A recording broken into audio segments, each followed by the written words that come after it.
votre carrière et de... Here, right here. May I speak in French or yeah? Plutôt en français. Ouais.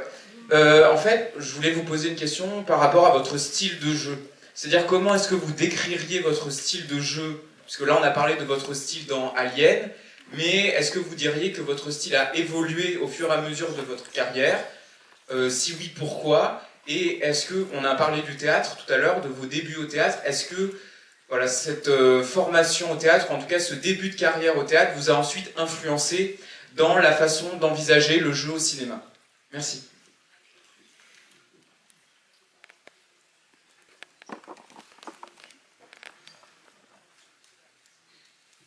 The training at drama school was not helpful, but what was helpful was to go back and forth between the theater and film.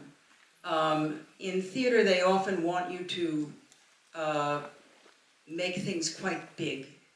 And what I realized working in film was if you really have it inside and it's really happening, that it communicates to the last row. And so I think more and more, I would say the biggest evolution for me was I wasn't very confident because at drama school they told me I'd have no talent and I wouldn't get anywhere. So I got more and more confident in my career, and I always liked taking chances, and so I think as I got more brave, I also got more confident, and I began to realize that I was actually a very instinctive actress, and that if I get caught up with what prop to pull, you know, if I start overthinking something, it doesn't work for me. It may work for other actors. So I think I'm now probably a better actor than I've ever been, and I'm very grateful to continue to have opportunities because I feel like, yeah, I finally feel like I know what I'm doing. Non, l'école de théâtre m'a pas vraiment aidée.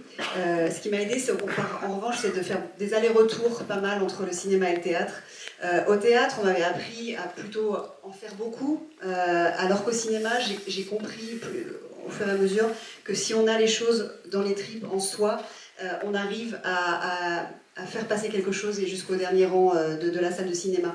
Donc ça, c'était ma plus grande évolution, avec aussi le fait que j'avais aucune confiance en moi quand j'étais en école d'art dramatique pour le théâtre, parce que dans le théâtre, on me disait que j'avais pas de talent et que je n'irais jamais nulle part.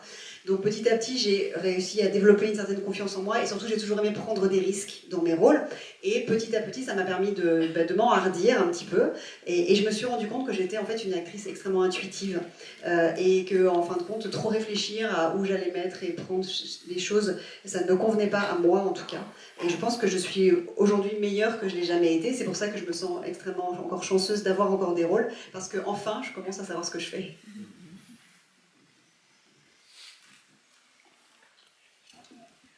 Bonsoir, merci d'être encore là ce soir.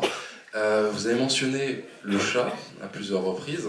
Je me demandais si vous connaissiez la BD Jonesy, qui retrace le point de vue du chat dans Alien et le fait que vous travailliez la caisse et vous la maltraitiez un peu partout. Et malheureusement, il n'y a pas de tome 2 parce que vous abandonnez le chat dans Aliens au début.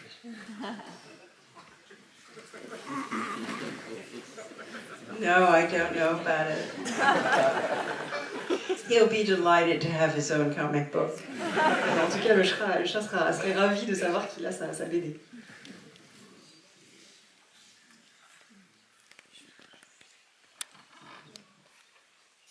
Bonsoir. Je suis une fan absolue des 4 films Alien dans lesquels vous jouez.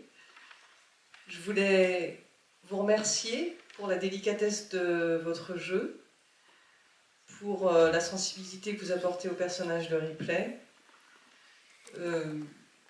J'ai une admiration, je pense, sans borne pour ce que vous faites de ce personnage et la manière dont vous le faites évoluer. C'est extrêmement émouvant pour moi de vous voir là ce soir. Je voulais vous remercier vraiment d'être là. Et je pense que j'ai vu les 4 films à peu près une 50aine de fois. Donc, merci encore.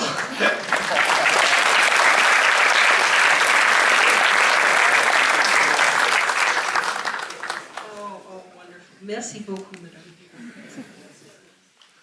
Bonsoir. J'avais une question. Vous parliez tout à l'heure de théâtre. Et je voulais savoir ce que ça vous a fait de jouer pendant à peu près un mois Prospero à Londres. Et puis ensuite, dans la même lignée, qu'est-ce que ça vous a fait de jouer dans Les Fleurs Sauvages, un rôle que vous avez pu tenir sur quand même plusieurs épisodes. Et donc voilà, cette continuité dans les rôles et ce travail-là.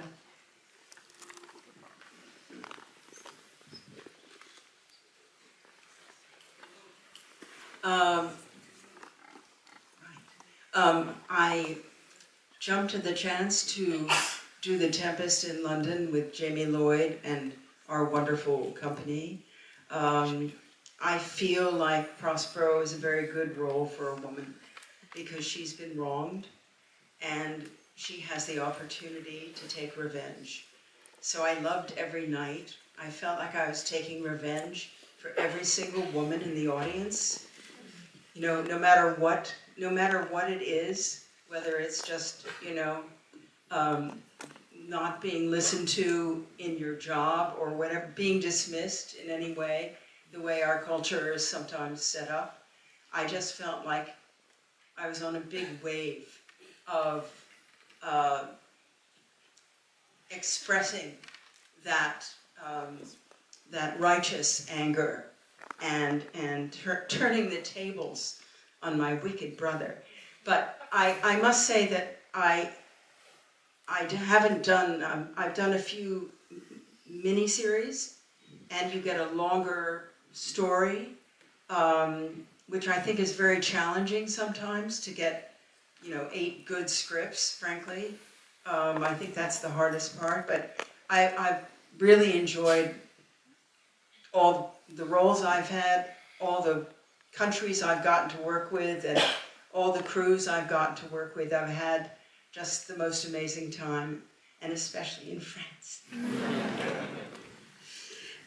Oui, j'ai sauté sur l'occasion de jouer ce rôle dans La Tempête avec James Lloyd, parce que Prospero pour moi est vraiment un super rôle féminin d'une femme trompée qui prend sa revanche, et donc tous les soirs sur scène j'avais l'impression de prendre ma revanche, ou de prendre une revanche pour toutes les femmes du public, quel que soit le tort qui pouvait leur être fait, parce que dans notre société, voilà, régulièrement, si des femmes ne se sentent même pas écoutées au travail, par exemple, ou rabaissées, comme ça arrive souvent dans nos sociétés, et donc j'ai surfé cette vague un peu d'expression, d'une colère et d'un côté un peu justicier qui m'a beaucoup plu.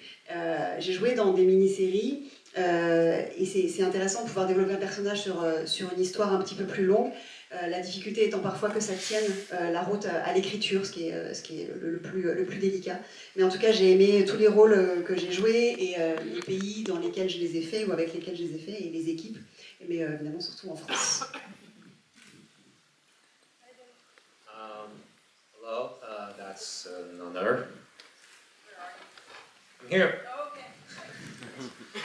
Vous nous avez dit que le projet Alien vs Predator ne vous a pas beaucoup intéressé. Cependant, quelques années plus tard, il y a un autre projet avorté, sans mauvais jeu de mots, qui vous a apporté un petit peu plus d'intérêt, celui de Neil Blomkamp.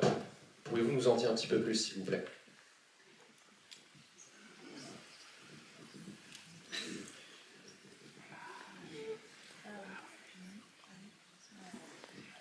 Yes, well, I think like many of us, I was a big admirer of Neil. His movie was so striking. And I worked with him on a movie called, what was it called? Chappie. Yes, and I loved working with Neil. And he had this idea of bringing Ripley and Newt back. It was a wonderful script, and unfortunately, it was at that point, I think, that Ridley Scott decided to be very possessive about the series and really drill down on his prequels. And so I think it was a disaster for that project. We were never able to. I think Neil, in fact, just gave up. and he's so talented. I wish him all the best. I am actually, Walter Hill has written about 50 pages, maybe by now he's written more, about where Ripley might be now.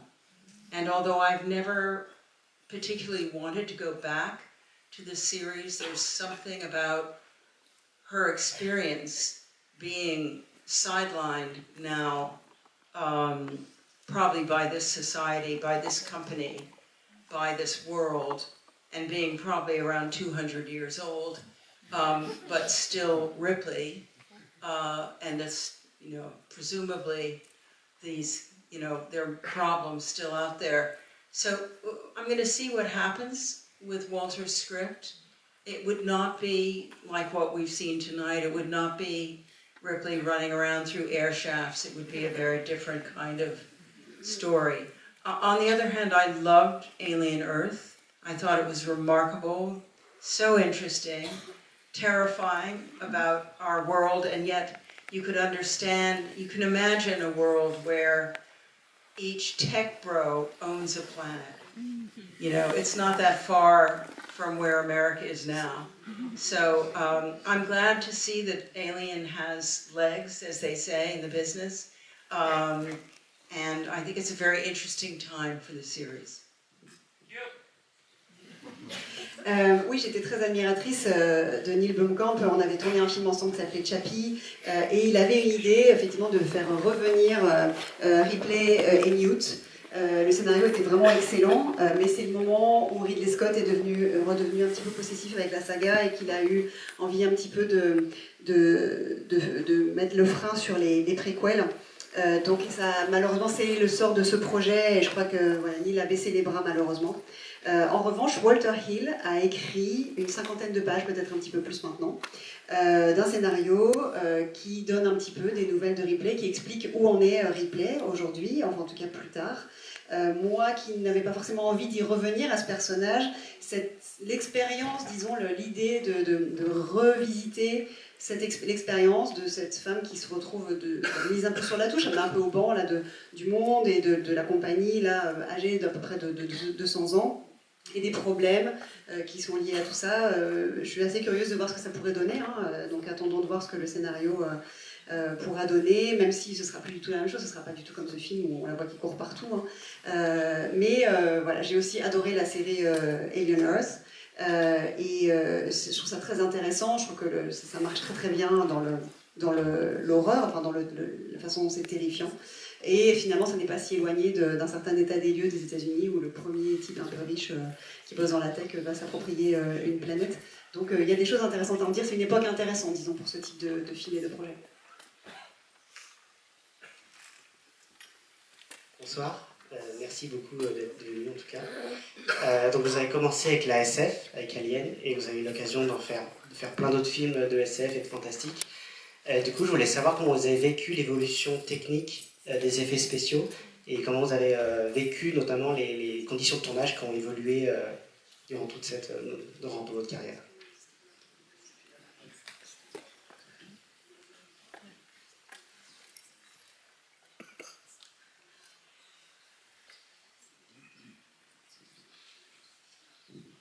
I much prefer not having CGI.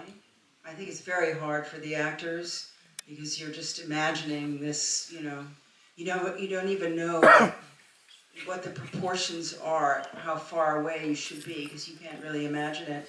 So one of the things I liked about Alien Earth was that Noah uses real effects right there.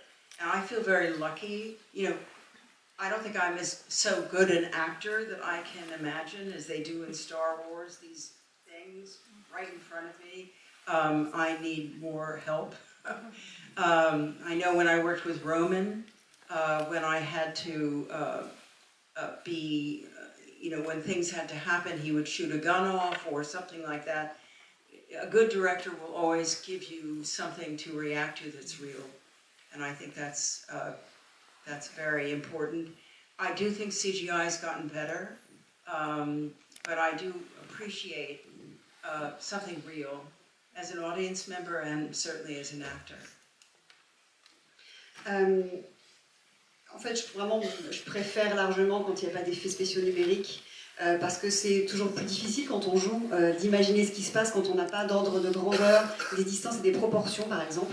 Je sais que sur ce que j'ai apprécié sur Alien Earth, c'est que je sais que les acteurs, notamment Noah Wyle, travaillent vraiment avec des vrais effets concrets. Moi, c'est quelque chose que je ne sais pas faire comme ça, imaginer. J'ai besoin d'un appui.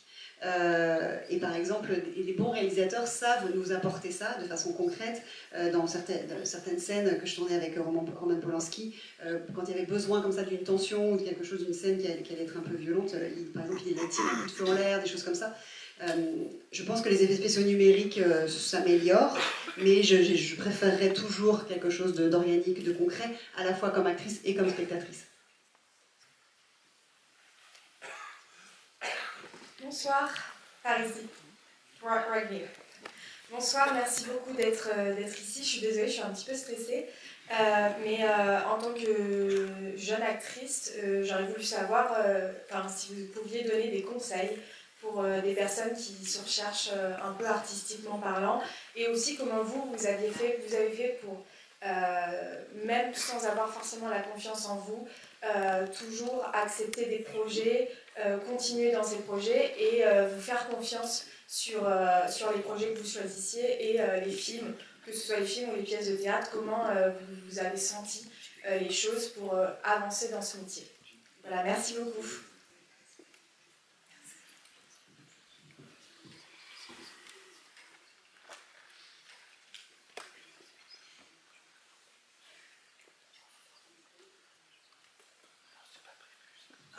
I had, well, thank you for your question. I wish you all the best.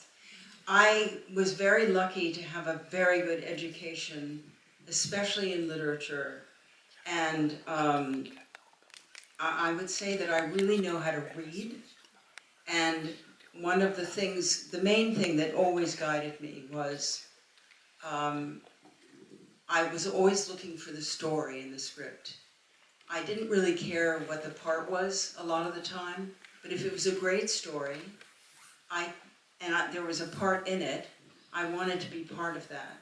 And that's why I jumped around so many times. My agent calls me a hummingbird because and I've gone high, low, big, small, drama, comedy. It's all based on what I am very confident about is my ability to judge a script.